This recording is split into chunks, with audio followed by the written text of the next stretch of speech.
ব্রিটিশের বিরুদ্ধে আন্দোলন করেছিলাম, আমরা ভাষার পক্ষে আন্দোলন করেছিলাম, ব্রিটিশ থেকে দেশ থেকে তাড়াতে বাধ্য করেছিলাম, আমরা পাকিস্তানি খুনিদেরকে দেশ থেকে বাধ্য করেছিলাম বলাতে, আমরা খুনি শেখ হাসিনাকেও ওই বাগদাদ থেকে নামাতে বাধ্য করবো ইনশাআল্লাহ।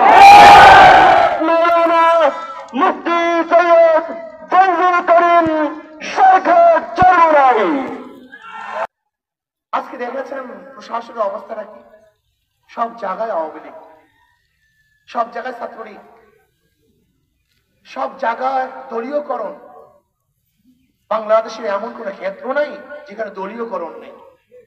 ঠিক চাকরির ক্ষেত্রে খোঁজা হয় যে এর বাবা কি করছে, এর দাদা কি করছে, এর তালুই কি করছে, এর খালু কি করে, এর দুলাভাই কি করে। যদি গোটা বংশের মধ্যে আওয়ামী লীগের বাহিরে কেউ থাকে তার আর চাকরি হয় না। এদিকে দেশ, এ দেশ হতে পারে? আজকে নিরস্ত্র ছাত্রদের উপরে যেইভাবে গুলি চালানো হয়েছে, আবু সাইদের উপরে গুলি চালানো হয়েছে, মনে হয় যেন পাখি শিকার করলেও এইভাবে শিকার করা হয় না। সাইদের কাছে কোনো অস্ত্র ছিল না, আগ্নেয় অস্ত্র ছিল না, তলোয়ার ছিল না, কিচ্ছুই ছিল না। সে লাঠি নিয়ে দাঁড়িয়ে বুক পেতে বলেছে আমার বুকে গুলি দাও। অমনি তার বুকে গুলি দেওয়া হয়েছে।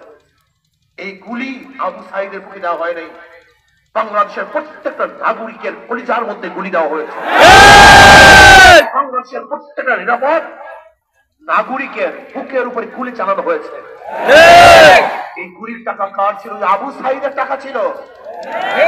ওই আবু সাইদের ভ্যাটের টাকা, ট্যাক্সের টাকা দিয়ে যে গুলি কেনা হয়েছে, সেই গুলি আবু সাইদের বুকে বিদ্ধ করা হয়েছে।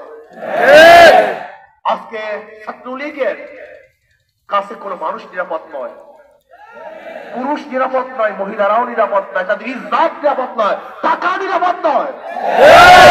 আপনারা দেখেছেন ছাত্রলীগ কি করেছে? নিরস্ত্র ছাত্রদের উপরে অস্ত্র নিয়ে ঝাঁপিয়ে পড়েছে। আপনি কি দেখেছেন? নিরস্ত্র ছাত্র এবং ছাত্রীদেরকে তারা হত্যা করেছে। আপনারা কি দেখেছেন?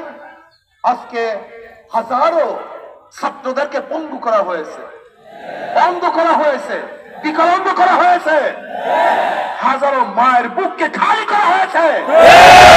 আজকে যে অস্ত্র দিয়েছিলাম আমাদের বাংলাদেশের নাগরিককে হেফাজত করার জন্য, আর সেই প্রশাসন ভারতের ওদেরকে কিছু বলতে পারে না, ওদের উপরে গুলি চালাতে পারে না। প্রশাসন শুধু আমাদের জনগণের উপরে, বাংলাদেশের জনগণের উপরে, নিরীহ জনগণের উপরে তারা গুলি চালায়। আজকে শেখ হাসিনা খুনি হয়ে গেছে, আক্রোশ হয়ে গেছে, জালেম হয়ে গেছে। সে মসনদে বসে মানুষকে মানুষে মনে করে না, মনে হয় যেন মানুষ নয়, সবাই জানোয়ার। এবার প্রমাণ করতে হবে আমরা মানুষ কি মানুষ না, বাংলাদেশের জনগণ কি জনগণ কি জনগণ না। শেখ হাসিনার চেয়ারে বসে যা বলবে তাই আমাদেরকে শুনতে হবে না, আমরা শুনবো না।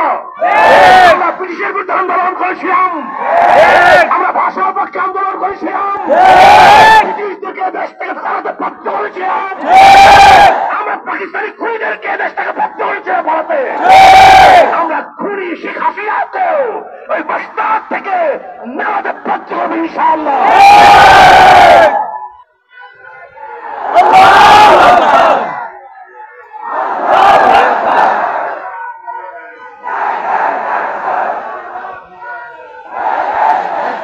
এখন আর আন্দোলন কোন এক গোষ্ঠীর কাছে সীমাবদ্ধ নয়, এই আন্দোলন গোটা বাংলাদেশের জনগণের আন্দোলন, এই আন্দোলন গোটা মুসলিমদের আন্দোলন, এই আন্দোলন জালেমদের বিরুদ্ধে মুসলিমদের হকের আন্দোলন, এই আন্দোলন শাহী ওই সমস্ত জালেমদের শাহী মসনদকে ভেঙে চুরে মুসলিমদের পক্ষে শাসক নির্বাচনের আন্দোলন। যতক্ষণ পর্যন্ত এই জালেম সরকার, এই খুনি সরকার, ফ্যাসিস্ট সরকার